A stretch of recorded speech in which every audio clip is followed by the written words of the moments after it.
I was on mute. Can you hear me now? Yes, now we can hear you. Amazing. I'm Am really I sorry audible? for the delay. Yes, you are audible. I'm really sorry for the delay. I was caught in traffic, but I hope it's not much. Okay, no worries, no worries. I know. Are you in Bangalore currently? No, I came to my hometown, but my hometown traffic is as bad as Bangalore, so Okay, it's similar. okay. No worries. At least you came. That is great, and we are so happy to have you here.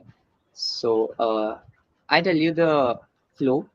I can Yes. ask you the questions, and it kind of a discussion, not a session. Okay. Okay, so this video will be recording. So after this session, we'll upload the video to the YouTube so that in future, if anyone want to watch it, they can watch it on YouTube, and we can also refer this discussion to someone if we came across like how to be a developer, the best practices in code, and what is community and how one can get involved. Okay, so Sure. we can refer to this video Yeah. as well, and yes, first of all, I'll introduce Hamantika to everyone. So, actually, she has a diverse range of experience. She's currently working as a developer advocate at Hashnode and previously worked at Appright, same developer advocate, but that's not all. She has worked also with Microsoft in a tech role, okay, as an engineer. And before that, she has worked with Confub as a community manager. And I tell you that she's really active on Twitter. And yes, she code too. She often make very fun projects. Actually have seen your GitHub profile roster. Yeah. I like it. I really like it. So she has she's an active speaker.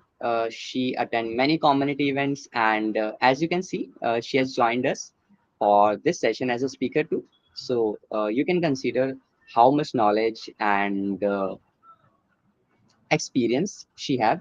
So I hope Amantika, I tried to introduce yourself, but if you could introduce yourself, you can go on. Then we'll start the discussion.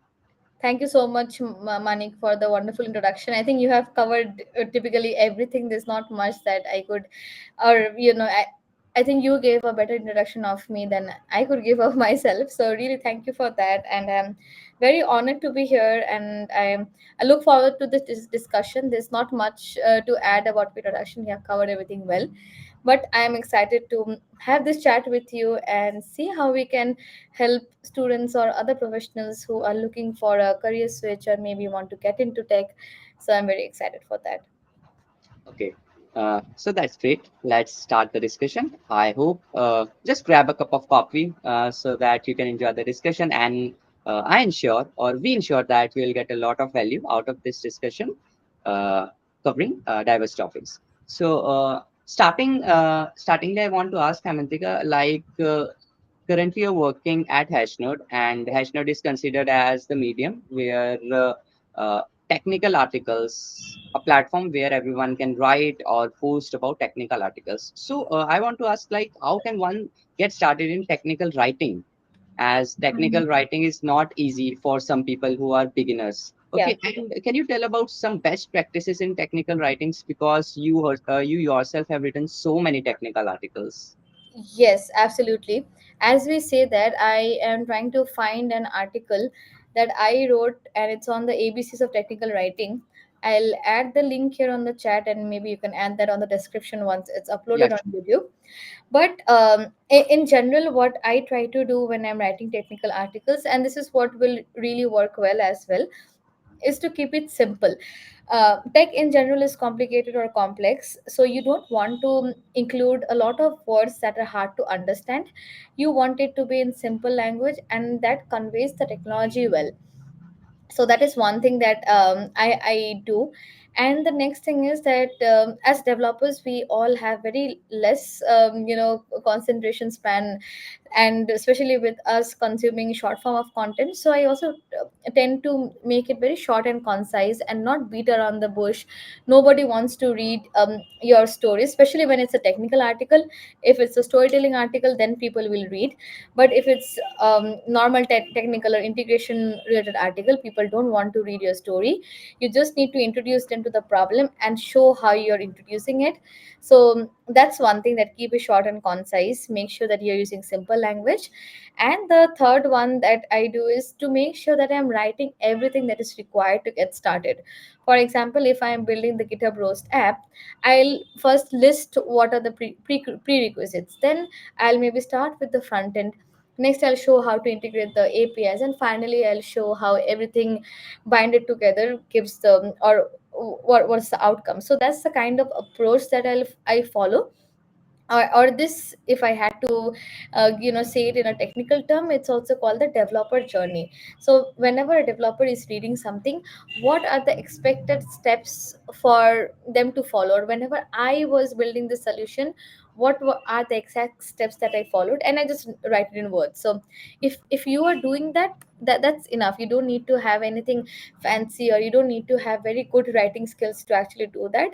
And right now we have many AI tools that can help us fix grammar and spelling, so that makes our work easier. Back in the days when there was no AI tool, we had to go ahead and check. We had tools like Grammarly, but even before that there were no such tools, and we had to make sure that everything is correct, and we had to Google things. But just make sure it's simple, it's short and concise, and it gets to the point. And it explains everything that one needs to know about the solution they are building. Just a nice step by step guide, and your technical articles will be very good. Okay, wow, that's great. But I'm just curious to know, like nowadays, so many people are writing technical articles. So how one can stand out if he or she is just beginning? That's actually a good question, because that's not something that I have a direct answer to. But since I work at Hashnode and I read a lot of articles daily, I also see a lot of people, they want to skip doing the hard work, and they're just generating articles using AI.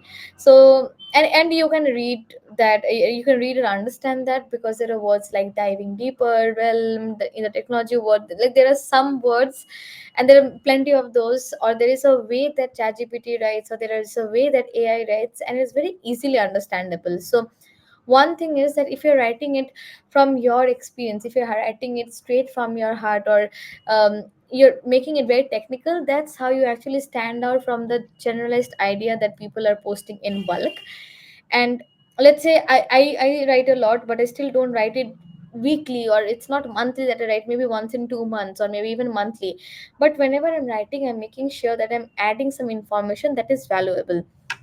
Now at my level, let's say I have 4 or 5 years of experience, what is valuable to me might not be as valuable to you. So write according to your experience. Don't think that, okay, if I write it, people won't read it, or it may not be valuable to them. What I used to do, while I was a student, I used to write articles thinking that it's like a practice. Let's say when we are in school and we are studying, our parents, they tell us that read and write, because Yes. that's a practice that you are doing. So that's the same thing that I did for articles. That, okay, I read about, let's say I read about front end development today, I'll just write about it today. Or maybe I read about something related to AI, I write about it, because that is a division for me. So that is something that I used to do while I was in college, or while I was a student, and that worked out well.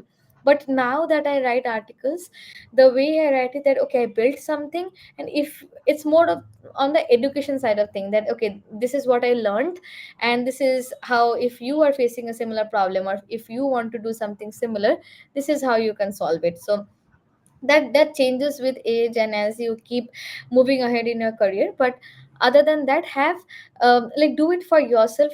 And only when you're doing it for yourself, that is when you will focus on quality, and that is when you will focus on what you really like. And this is a natural thing, and that is when people are reading it, you can read and understand that, okay, this person has really written it well, or this person has really understands the topic in and out. And that's how wonderful articles come out from.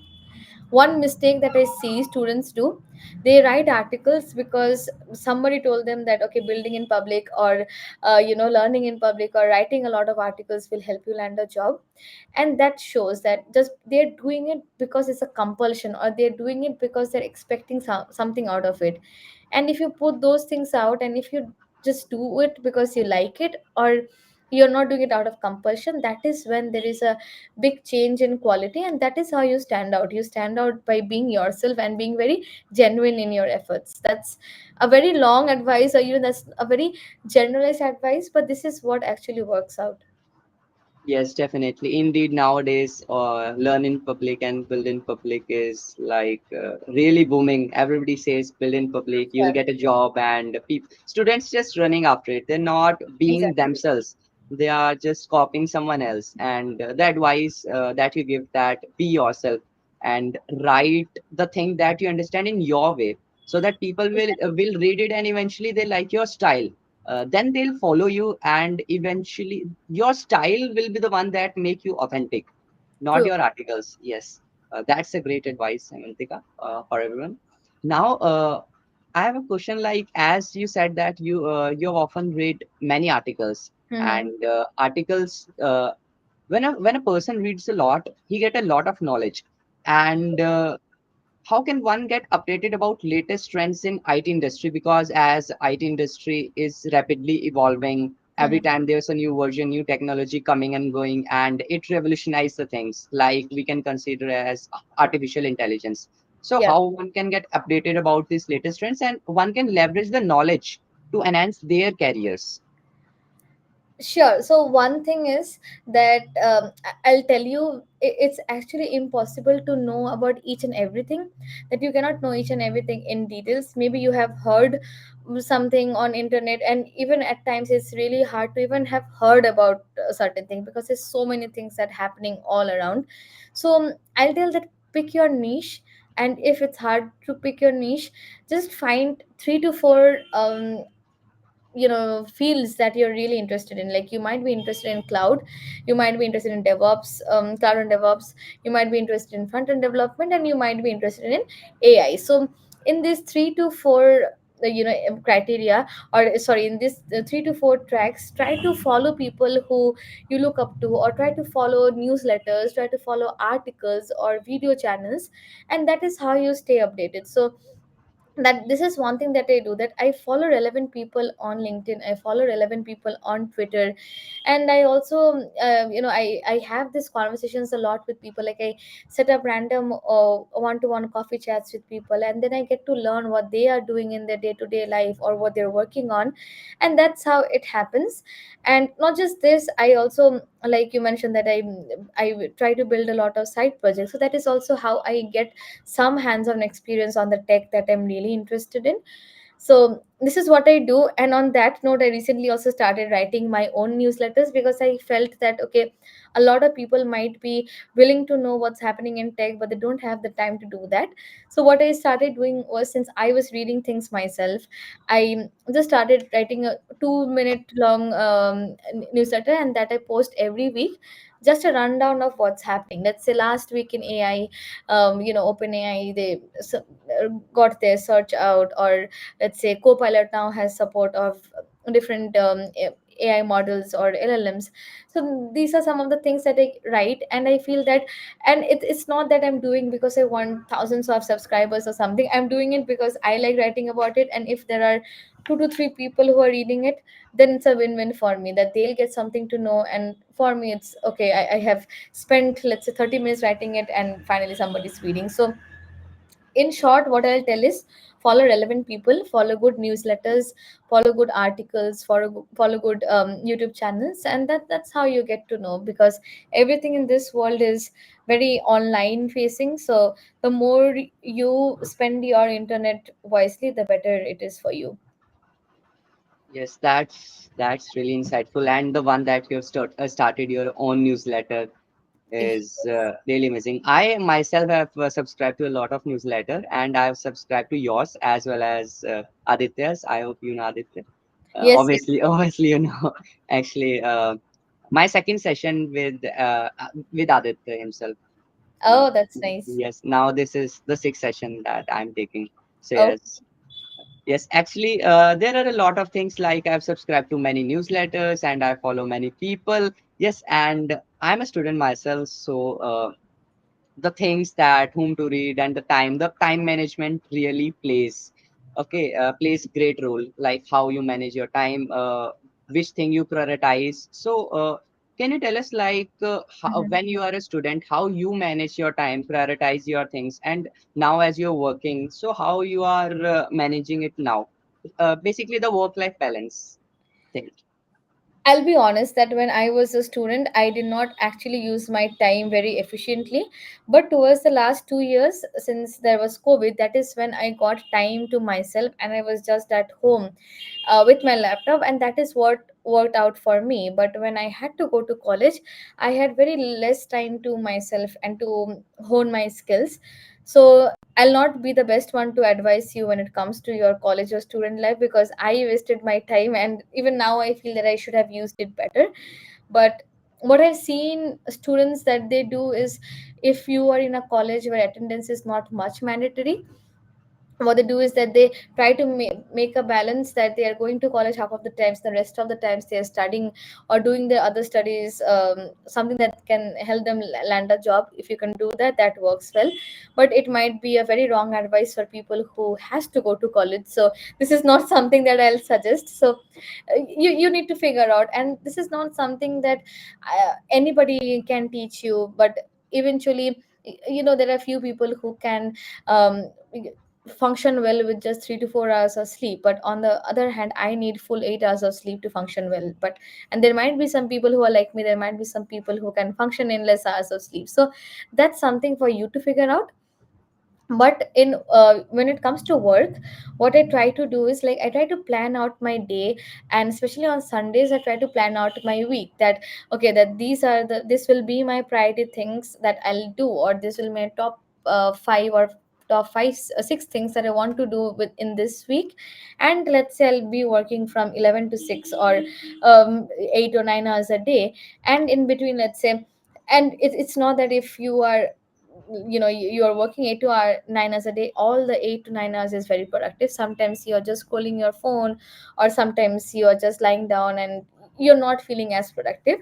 And I try to do that is one time maybe when I try to tweet something, or that is one time when I try to interact with people. I'm like, okay, if I'm spending my time using social media, I might just as well use LinkedIn and Twitter, because this is what will help me. Like, if I'm active, or if I'm posting about something, or if I'm interacting with people, or if I'm making a new connection, then this can help me in the future. So that's one thing that I do.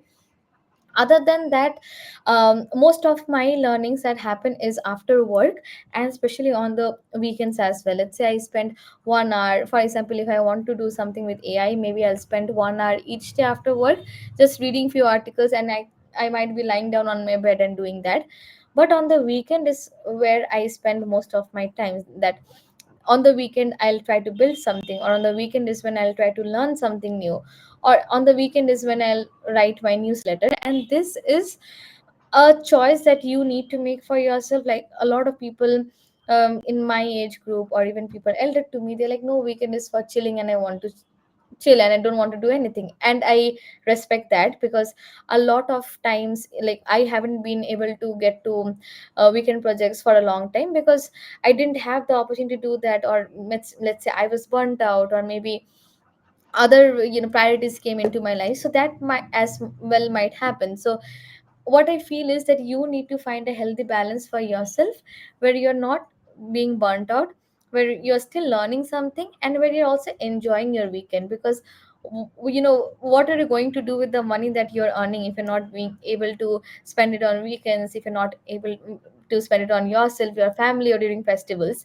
So that balance should be there. And it's really hard. Maybe one thing that is working out for me this year might not work out for me next year. So it's a very trial and error thing. But I try to have some priorities. Maybe you can write it down on your notes app, that this is my priority for this year. And that is how I try to break down. Okay, let's say if my priority for this year is to learn generative AI, I'll try to break it down in 4 months or 5 months, and then I'll have some goal that, okay, by the fifth month I would like to have a certification, or by fifth month I will maybe enroll myself in a course, or by the fifth month I will have 5 articles written and 1 or 2 good side projects built. So have that thing in mind and try to stick to that. And planning, that's how planning will help you manage your work and your life and your future upskilling. And if you have college, that's how you can, maybe this thing will also work out for you. Yeah, I can totally relate with it. As I'm also the person who need 8 hours of sleep, but usually, but you can't get due to my tight schedule. And yes, there are a lot of things as you mentioned. We need to plan the day and plan the week. And as you have also mentioned about the burnout, Yeah.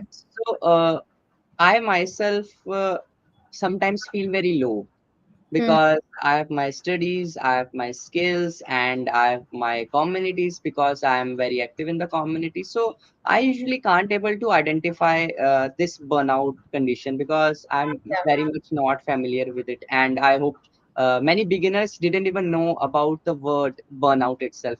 So can Yeah. you shed some light on it, like what is burnout and how one can identify this condition, and additionally, how one can recharge or recover from this condition? Sure. I think burnout, it hits people differently, but I can share what happens with me. So let's say I'm passionate about something, and the role I'm in, I'm actually passionate about it. But when I see that I'm just not feeling it. I'm like I'm doing the work, but it's not coming straight off my heart, or I feel that I'm not giving my 100%. That is when I know that okay, I am reaching a stage, or when I don't feel that okay, let's say I know that there's a lot of tasks that's coming out, and then I or coming up, or I need to do, but I don't have that urge in me that I need to wake up, I need to do this. This could be signs of other disorders as well, but that is how I see burnout as, and that is when I know that okay, I need to take a break. I need to pause right now, because if I continue doing this, if I continue exhausting and over exhausting myself, in the future I'll have a greater burnout. And that is when I make sure to inform my team members or anybody that hey, these are the problems that I'm facing, and I would like to take a break. Maybe I would go on a vacation, or just spend 3 to 4 days in my house doing nothing, taking some time to recharge, meeting friends, spending some time with nature, because we're all so much in the digital world, on our phones, on our mobile, sorry, on our laptops. That can also lead to a lot of unnecessary anxiety. And I would go on a digital detox where I'm just using my phone as and when required, but I'm not using any other digital appliances. I'm not even thinking about work. And then in a week or so, after I return, that's when I'm refreshed again. But what I would advise is, don't go to the stage where you're needing to do all of these things. So have a healthy balance, that don't push and over push yourself. A lot of times we try to make things work even when we know that okay, this is not working out for us, I'm not feeling the best, but I still do it because I have given myself some deadlines. So don't do that. Give yourself some smaller tasks to do, and then you'll see that at the end of a few weeks or a few months, you have achieved a bigger task. So my advice will be to give yourself enough space to grow, to learn, and to do your work properly. Don't get to the stage of burnout, but if you have actually reached that stage where you're feeling that okay, this is enough, I don't want to do anything, I just want to lay down, or I just want to lie down, I don't want to get up, I don't want to work, I don't like this. If you're feeling that way, talk. First thing is that talk to, if you can reach out to a therapist, well and good. If not, maybe talk to a friend or a senior on Twitter or LinkedIn. That has helped me. Like a lot of my seniors have helped me. Or just go out and talk to people, talk to your friends, spend time doing nothing. Like our parents say that must that masti karna, or you're spending your time having fun. Just do that for 3 to 4 days, and you'll feel refreshed. You'll feel like okay, now um naturally that's how you become better, because you're not always thinking about work or your next thing. So that's one advice that I can give. Yeah, that's really an insightful advice. Personally speaking, adding to my personal experience, so I'm the person who is managing a lot of things, and sometimes I feel that I am managing or doing a lot of things, but I don't get this is enough, no, this is not, I need to do a lot more, but still I'm not able to do all the things that I have in my mind to do for a single day. Yeah. And I'll tell you, I am a big procrastinator. Okay, I used to procrastinate a lot of things, so that's also an issue. But yes, the burnout condition, the things that you have recommended, talk to your friends, talk to your seniors. So I think I might need to talk to you for guidance after this session regarding this burnout stage. Uh, but still, okay, the students like me, like can't figure out this situation easily. Personally, I've read a lot about this condition. I Mm-hmm. have learned about burnout from Siddharth, from Aditya, and now from you. I have read a lot of articles, read a lot, watched a lot of videos, but still, I'm not come at a stage where I can properly identify the stage and can resolve this. So maybe with experience, or See, resolving this is actually, it's not easy, because this is something, there are days, because like you mentioned, that you feel low, or you feel that you're not doing enough. And this will stay forever. This is for everybody who is ambitious. Even I feel this a lot of times. And I have talked to a lot of people who are not from India, and they mentioned that this is something that Indians in general have, because when, like, this is how our culture is, or this is how we have grown up.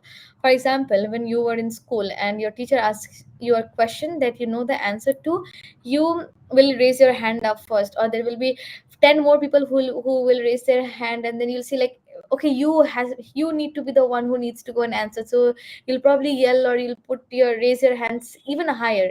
So that this is something that we have been even if we are not taught, but we are learning it, because that's what our culture is, that you always need to be better. And you always need to be on top of everything, because this is all a race. So this is what is causing all of this, not feeling we are good, or imposter syndrome is the word, or yes, feeling low all the time, being burnt out, because that's what we have been feeling. But in real life, failures do happen. You will not be the one who is topping, or who is getting everything right. And since we haven't been taught to embrace these failures, or embrace these losses, that is where it gets us into more doubts, or it gets us into a worse place. So this is nothing that you are facing it, or this is nothing that only one or two people are facing. This is everybody, a vast majority of people are actually facing it. And the only way is to actually deal with it, to process how you're doing it, and you'll just learn it with time, the more you talk to people. Or I know people will make a lot of fun of therapy and everything, but then this is actually something sensible to do, especially if you feel that, okay, you are too anxious, or you are not behaving a certain way. So that is when you should just go and seek for help. yeah, sure. Now, here comes the FOMO. The disadvantage of FOMO is burnout, and the advantage of FOMO is you get to become a better person, and that's why India is producing so many CEOs nowadays. Correct, correct. Yeah, FOMO is definitely there. Gladly, I don't have FOMO, because I have been somebody who, like, I like to go on my own timeline, because that's how I am as a person. So I don't, it's not that maybe there are certain things, like, and that's very, very, very rare things where, for example, there was a conference that I was speaking at, and I couldn't attend it because my mother's health was not well. So, and I then, people started inviting me, hey, there's this and there's a lot of good people who attend in this conference, and then people started inviting me, let's say, for after conference events and something. And that is when I started feeling this FOMO, because I could have been there, but then life happened and I couldn't be. So only those cases is where I feel FOMO, but I don't feel FOMO where I see somebody doing it and I want to do it. And but this is not wrong. This is how we have been grown up with, ki Sharma ji ka beta ko dekho, that he has done it and you need to do it too. And that's, Yes. even if we don't know didn't know this word back then, but this is basically how our parents or elders or people in the society has created FOMO among ourselves, that isne IIT crack kiya, to even you need to go ahead and crack IIT. So this is a very natural part, but you need to teach yourself, or you need to do the talk to yourself. How do you process it, or how do you, if you want to keep yourself sane, if you want to keep yourself happy, you need to do the talk to yourself. And you need to make yourself um, adjusted to these things. And that life happens. A lot of times there are things that will happen that you're expecting but won't happen in the last minute. So there's a lot of talk that you need to do with yourself, and also with maybe elders or seniors who can help you. Yes, truly, that would be very beneficial. And after this session, or maybe probably tomorrow morning, I'll do this talk to myself thing. Absolutely. Yeah. Yes, and I also need to know, like, when someone is getting a lot of opportunities, or when someone is into a lot of things, and you know that this thing usually can't get to people, and you have get this thing with a lot of effort, and you also know that you are not able to manage it, and that is affecting your health, affecting your credibility. So, Mhm. how can we make ourselves to like leave those things behind for the betterment of ourselves? Yeah. I know where you're coming from, and I hear you, because like there has been instances where I have overpromised and then I'm like, no, I'm not feeling well. For example, um, maybe in 2021, 2020 or 2020, there was a lot of online events that was happening, and I was speaking at, let's say, 4 or 5 events in a week, almost every day. And at one point it was getting too much for me to do, to prepare, to wake up and then to speak. And then I had to do my own studies. I had to, that time I was still in college, and I had to, give my assignments and everything, so that was too much for me at one point. But what I started doing was I started maintaining my own boundaries, and I knew that these things will keep coming if I am equally good, if I'm equally skilled. But if my health is not well, if I'm like physical health, mental health, then I won't be able to continue this in the long run. And that is when I started saying no, or that is when I started s- suggesting my own timelines. For example, if let's say, even when you reached out to me, I mentioned that okay, this week of Diwali I won't be able to do that, because I need to, let's say, I need to figure out things on work side, and then I also need to spend some time with Diwali. But why don't we do it the next week? So I realized that if I plan it in a way that it is not overwhelming for me, then like that's the best way. And a lot of times you might also end up losing opportunities, and that's when you'll feel bad that, oh, I should have been more flexible, and that's how I could have got this opportunity, or I missed this talk because I was not flexible. But then I'll tell you that opportunities will keep coming. You need to prioritize yourself. You need to make sure that you are not compromising on the quality, or you are not compromising on who you are as a person. And whatever you are doing, you need to make sure that you're giving your full heart and full effort into it, that don't do things half baked. This is my motto, that if I'm doing something, I'll do it 100%, else I won't do it.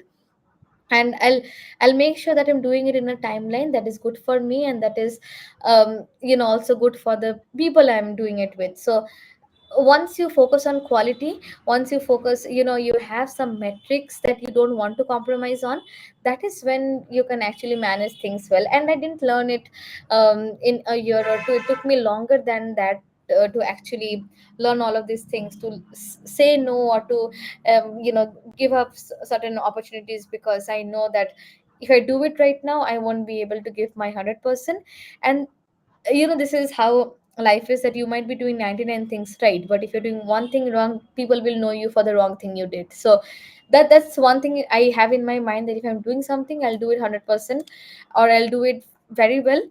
It may or may not work out, but I'll put my 100% efforts into it. And when I started doing that, that is when, so people know that okay, if she is doing this, there will be, there will be no compromise on the quality. So then that is how people will allow me to work on my timeline. And once you set that standard in the industry, it becomes easier for you to get even better gigs than, or opportunities than you were probably getting before. Yes, I can totally relate because I'll be doing that thing because I know that I'm having a lot of things and I have my studies and my academics is suffering, my health is suffering, my sleep is suffering, Yeah. and I Don't do listen you that. and what? Don't do that. Okay, but it's not easy. Now I'm starting to say no to the things that I'm Absolutely. giving, but still the insider me that Yeah. this, take this, take this, take this, take this, and take five, leave one, take five, leave one. I'm still that person, but it's not Yeah. good. I know that take one, leave four, take one, leave four, take the important one. Okay, that you Exactly. think that really be profitable for you in the longer run in your career. Okay, so Exactly. Yeah. thanks a lot, Hamantika, for sharing. It will really help me personally as well as to the audience that will see this video in future.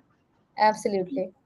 And yes, as you're a developer advocate, so it all started with the community. So I would love to know that how you can how you get involved in the community and how you decided that you should become a DevRel instead of software engineer.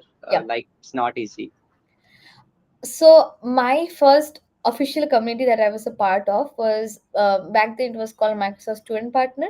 Right now it's called Microsoft Learn Student Ambassador Community. So that was the first community I was a part of, and that time I was in college. I did not know a lot of tech. I just knew everything that was taught in college and some parts of ML and everything. And that is typically the first community where I learned a lot of technical skills as well as soft skills, because it's a global community and you're meeting people across the globe, and you're meeting people from cultures who are not the same culture as you, so you learn a lot. And that was basically the starting point of where I knew what I want to do in life, or where I learned a lot of things.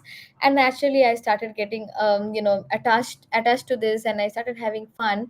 And within this community is when there were people, Microsoft employees, who were very helpful, and they were not treating me, like as students. A lot of us, we have felt that okay, if I ask this question they might think me to be dumb, or it might be a silly question, and people might not regard this in a good way. So how do I actually uh, put it out in a good way? And we were all very conscious in actually asking questions or in speaking out loud. But in these communities I saw that I could do that. It's a safe space for me, and the people who are making this safe space for me are the community members first, and there are these employees at Microsoft who are called cloud advocates, and they are also helping me do. And that is when I got to know about developer advocates, or DevRel. And that is when I asked that, hey, what do you do, or what does your job look like? And they mentioned that they are somebody who codes, they are somebody who writes, like they write the documentation, they write technical articles, normal articles, and they're also the one who are involved in these communities. I liked, and I always loved tech. I also loved teaching. Like I was teaching in NGOs to students English and computer. And I also, like before I got into tech and everything, I was also writing while I was in my first year of college, and while I was a student as well. So I always loved writing, and I was like, okay, this is a job role where I can do things that I actually like, where I don't need to do the same thing for years after years, and I'm not getting bored. There's a lot of variety, and there's a lot of new things that I get to do, and there's a people side of it as well. I love software engineering, I love software engineering jobs. But what I've seen is that a lot of people who are in, or my friends who are just doing software engineering, they're like, I need to go out and meet people. But I could do that on the job, and that is what I felt was the best part of it. And so my natural instinct was, okay, since I can do things that I love and be paid for it, so I'll see that as a career. And that's how it was, basically a passion. It started as a passion, and then it eventually grew into a career. So that's how it all started. Okay, wow, that's great. But I'm curious to know that I've seen your LinkedIn profile, Yeah. and first of all, you worked as a community manager, then software developer again at Microsoft, and Yep. then a developer advocate. So Yep. the trajectory from community to software development, then again community. So, So the community manager thing, that it was just an internship. Like I was just an intern there, and it was not a full time job that I was doing. But even though it was a community manager role, what I was doing was I was writing a lot of scripts and everything. I was coding in Python, so I was never out of touch of the technical aspects, or I was never out of technical things. The role was that of a community manager, but I was always in the technical aspect. So it was a natural transition that I had. And like I mentioned that I realized that I wanted to do something where I could also meet people, where I could also write and everything. And so it followed a natural transition for me, that okay, I'll move from this things that people do usually, to something that is yes. not as common. And that's how the transition happened. That's amazing. And I would love to know about your story, how you landed in Appright and then again at Hashnode as a Oh, developer advocate. yes. So I, like I was active on LinkedIn and Twitter a lot, and mostly on Twitter, and I mostly post about work. I do shit post as well. There's sometimes I also post a lot of fun things, but it's a lot of tech things or what I'm doing or what I'm writing, so people know what my skills are, people know what kind of content to expect. And both the time is when I was reached out by the team that, hey, we are hiring, are you interested to join? So that's where, I know beginning I started with that, where people say a lot about learning in public and building in public, but if you're actually doing it and you're doing it with good quality, with good content, and you're doing not having any shortcuts, that is when you'll be seen. And that is what helped me, since I was putting out genuine effort, since these are some of the things that I was doing, actually doing, and I was not faking it, or I was not doing it just for the sake of doing it, but I was also liking it and I was having a passion for it. So that showed, and that is what these companies liked, and that is what they reached out for, and they're like, hey, we're having an opening, would you like to interview for it? And then there were 3 to 4 interview rounds that these companies had, and then I finally got into. But I think that being online, talking or building things, building actual things, and not just talking about building things, helped. So Yes. that's when people knew what my expertise were, or what are the things that I can do well, and that is how help, or what helped me land jobs. Okay, like Apprite reached out to you to join Yes. them. Yeah. Wow, that's like amazing. That's an achievement in itself. Yeah, that Yes. time it was a very, very, very small company. Like I was a founding DevRel member as well. Like, I think I was the 10th or 11th employee. So it was years back. Wow, but now it's growing. Yeah, Amazing. absolutely. Yeah. Yes. Now, as you're a Deborah and you have quite a good experience in this field, as you see that nowadays many people call themselves developer or everyone wants to become a developer. So, Yeah. in your opinion, what a true DevRel is, or what a developer might know or need to do, and how one can become a good developer? What are the steps that one should follow that he can become a developer? Yeah. So what I've seen is, and this is something that people even much more senior to me, they mention, like people who are in director level or VP level, the people do not focus on basic. For example, if you are a web developer, you will see people building with Next.js, but they do not know React basics, or they do not even know vanilla JavaScript basics, but you'll see that they are coding in Next.js. So this is one thing, that get your basics right, make sure that your foundation is very strong. For any role that you're doing, you might be in a marketing role, but make sure that your foundation is very, very strong.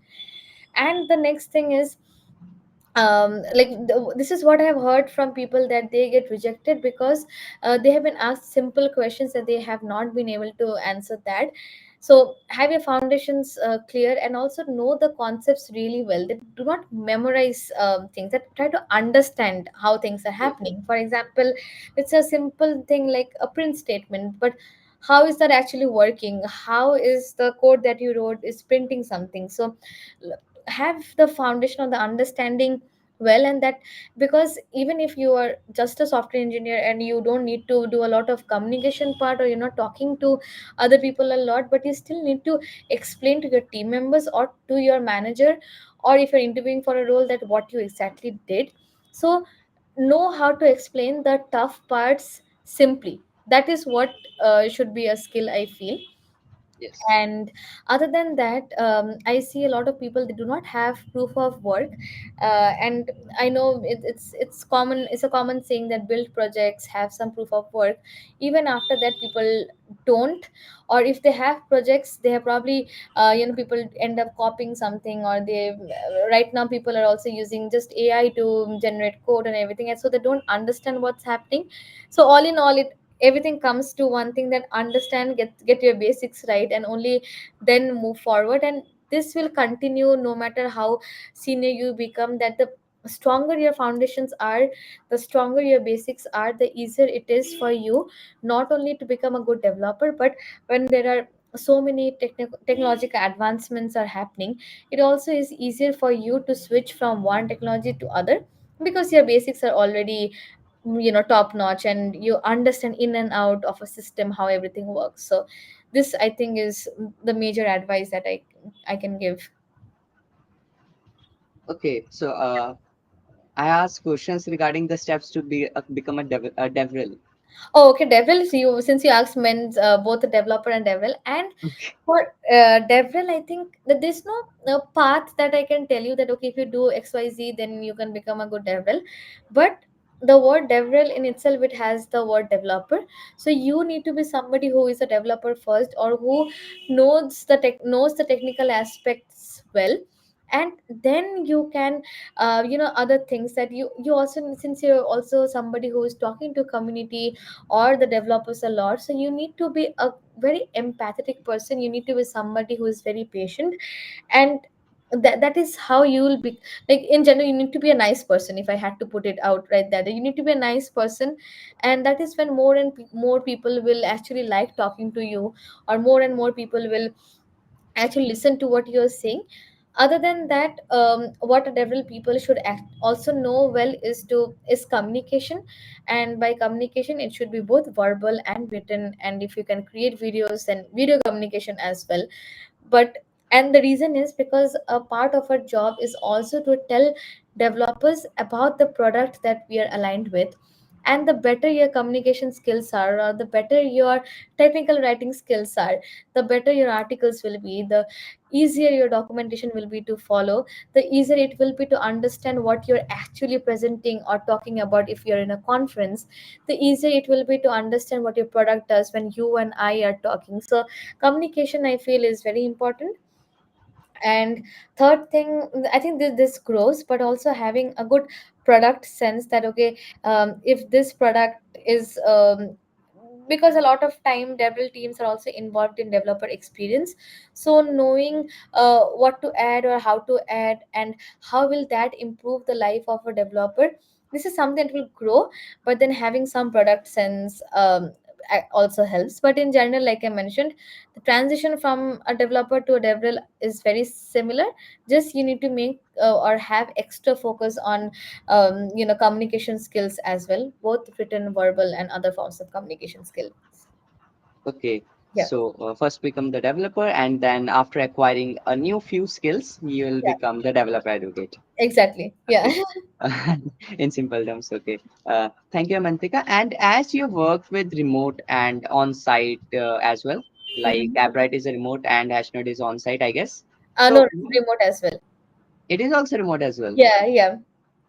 Okay, so okay, change the question. So according to you, what are the perks of remote work and yes, Mhm. perks of remote work?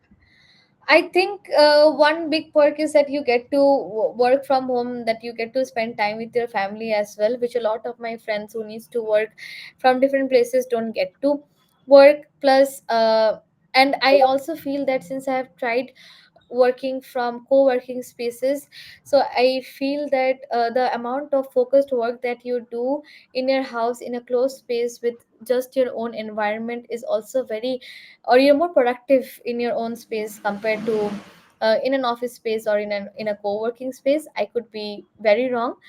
And I think the major thing is I talked about family, and the other thing is a work life balance, that most of remote companies, they don't bind you to specific hours, that you need to work 9 to 6, or need to work from let's say this to these hours, and you are flexible. You, let's say, you can start at 5 a.m. and you can finish your day by afternoon, or you can start late and then you can finish your day next morning. So that flexibility is also there.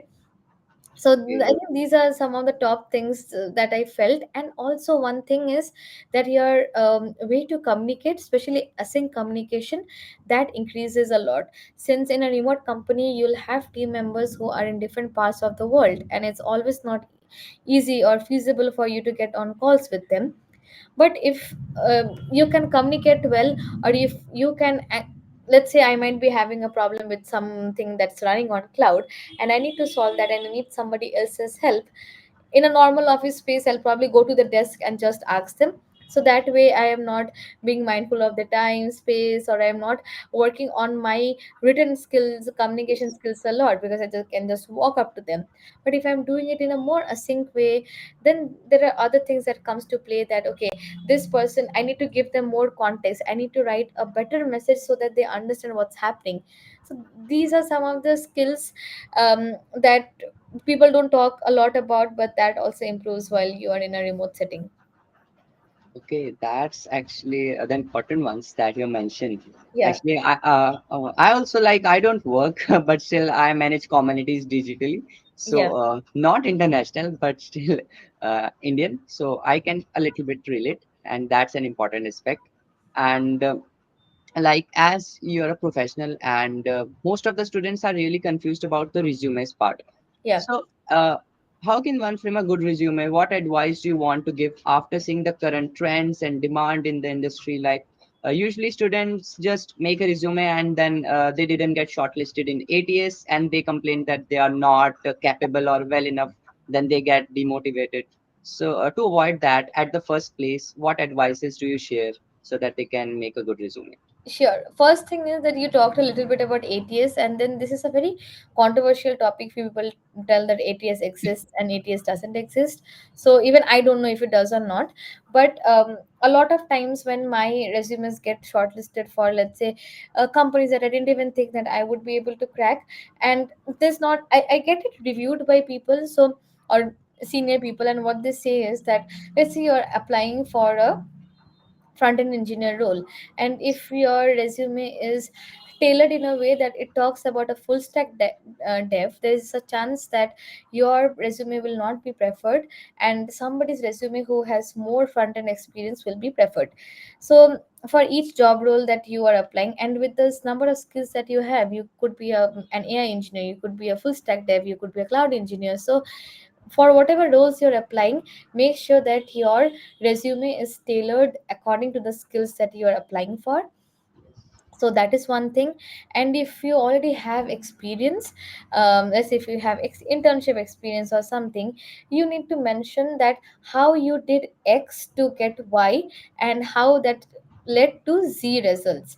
So those numbers, those parameters, to mention that, okay, I did this using XYZ tech stack, and that got us, let's say, that reduced the downtime from 3% to 0%, and for that we onboarded maybe 10 customers, or we reduced the support time or something like that. So measuring, maintaining, or talking about those metrics, because whenever you're getting hired into a company, they need to see that how are you actually contributing to the company's growth and success. And when you mention that how you have actually contributed to a company's metrics before, that helps. Already have some experience. But if you don't, write about your projects, write about the open source contributions you have done, if you have done some open source contributions, or if you have worked, if you have contributed to something, not just open source, maybe you have contributed to a project, to a book or something like that, write about it, because that is where you can speak more about your skills that is needed in this world. Let's say just knowing how to code won't make the cut. You need to also show that you great at collaboration. You need to also show that you're great at doing tasks or learning things at a faster rate. So these are some things that I feel you need to add. And also on the project part, make sure what you did, just don't make sure, hey, this is a to-do list app, but what else is there, that you can say that this is a to-do list app that has a storage that maybe can help you delete a record, update a record, add some information, and then also mention the tech stack that you have used it, that or you have used to build the project. That is how companies get to know what you are building, or what your skills are, and what is the scale of a project that you can handle, or what is the scale that you have worked on. And certain things that I don't ask people to add, or if you're adding, just mention it in small, is your um, only college marks is enough. You don't need to mention your school marks or anything. And people also end up mentioning their hobbies and all. You don't need to mention that. You don't need to mention things like, I was a class representative in my first year of college. Don't mention that. I led a tech fest of my college. Don't mention that. But if you have, maybe if there is something related to NGOs or something, you can, but that's not needed.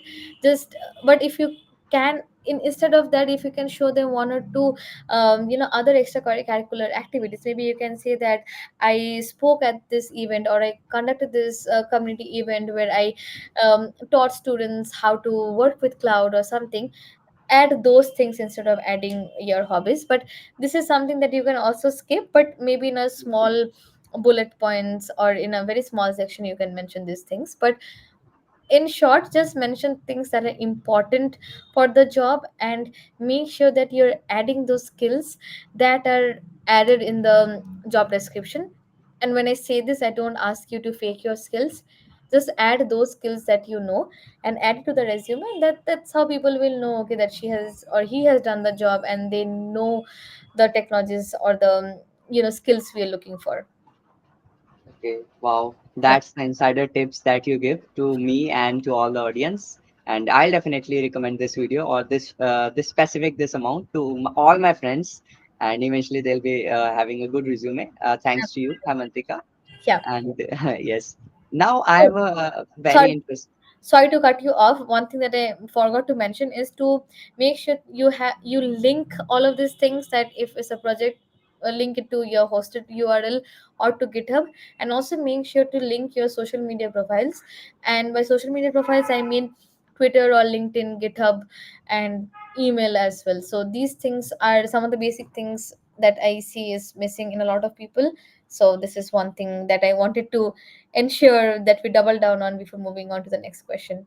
Sure, sure. These are also the important aspects, but I'm really can we add Twitter in the resume as well? Yes, I do that. And if your Twitter is a tech account, like you are just posting about tech and you post about your work, why not? Go ahead. Okay, wow, that's the most unique and interesting thing I came to know about, because I usually see many resumes they like mention the LinkedIn account, but regarding Twitter account, that is really interesting. Yeah, Twitter. Then if you portfolio is something that I suggest people to have, so your portfolio as well. Like my Twitter account is something where I post a lot about tech, or I post a lot of work. So if anybody, if a recruiter is just going through my profile, they can see that, okay, this person is talking about it or has worked on it more than what I do on LinkedIn. So I do add my Twitter profile as well. Okay, amazing. So now I have a very very interesting question. Okay. Okay, yes. Suppose you can go back in time and can give three advices to young Hemantika. So what Okay. would that be? First thing is to focus more on basics, because this is one thing that I feel that I didn't do enough. Next thing is that don't, like in college, the kind of FOMO, not FOMO, but the thing that I had was, since a lot of, let's say, people were doing ML, people were doing front end, people were doing back end development, and even I tried to jump on all of these things, and that is natural. But what I'll advise myself is just to stick to one thing for a long term and be really good at it. That's one thing. And also to code more. That's like, especially if you want to get into a technical role, so code more. And learn production level things, talk to more people. I didn't get these opportunities while I was in my early college days, and that is one thing that I feel that I missed out a lot, that if I talk to more people, maybe I would have been in a different career, or I would have done better in my career. So that these are three things that I would have advised my younger self. Okay, that's like really amazing. Young Hemantika would be proud to hear that. Yeah, absolutely. Yes. And now coming to the last question, but not the least, this one is really important for me and I hope to others as well. As a woman in tech, what advices you can give for other girls who Hmm. are in college so that they can also thrive in tech and can become successful in their careers? As you've seen that girls usually don't get the chance to go outside, attend conferences, attend hackathons due to Correct. permissions, and they're not aware about the opportunities, so how they can thrive. First thing is that do not underestimate yourself, that there will be a lot of noise around you. People will try to undermine your achievements, saying that, okay, you're a diversity hire or something like that. But don't listen to those things. You focus on your own skills, focus on yourself, focus on growing yourself and your career. And so don't underestimate yourself. Don't see that, okay, that this person told me this, so I might be really bad, or I might not be as good. That is one thing. And like you mentioned about the permissions thing, that a lot of women might it might be a better environment at their house, but a lot of women might not have a good environment, or the environment that they're growing in, but they do have access to internet. And I'll say that that is your strongest power. So what if, so it doesn't matter if you're not able to go to offline hackathons, but you can attend online hackathons. If you're not able to go out and meet people, you can connect with people on Twitter, you can connect with people on LinkedIn, you can post about your work online on social media, you can connect with them, you can set up coffee chats. So you make use of internet as long as you have it. And be ambitious, dream big. Don't try to say that okay, I'll just do it for 5 years, or then I'll don't succumb to the societal norms. If that's your choice, then it's fine, but don't but try to have a strong, or hold a strong ground for yourself. And when you are strong, or when you are when you're standing up for yourself, that is when things will become easy. So these are some of the things that I still follow. And I think that it will definitely help people who are just getting started, or want to stay in this industry for a long time. Yes, that would be great. Actually, I'm also building a community for girls. My fellow, like there was a whole story that led to starting of this community, and it's the building stage. And I'm thinking to scale this community and grow this community so that it can really help the girls, a non-profit community. It can That's nice. help the girls, and maybe we can have you over there again for a panel talk with all the girls attending, and you can specifically guide them on how to thrive and many other things. So yes, I do share this video and this part, like how they can thrive in tech, so that they can follow your advice. Absolutely. And, Yeah.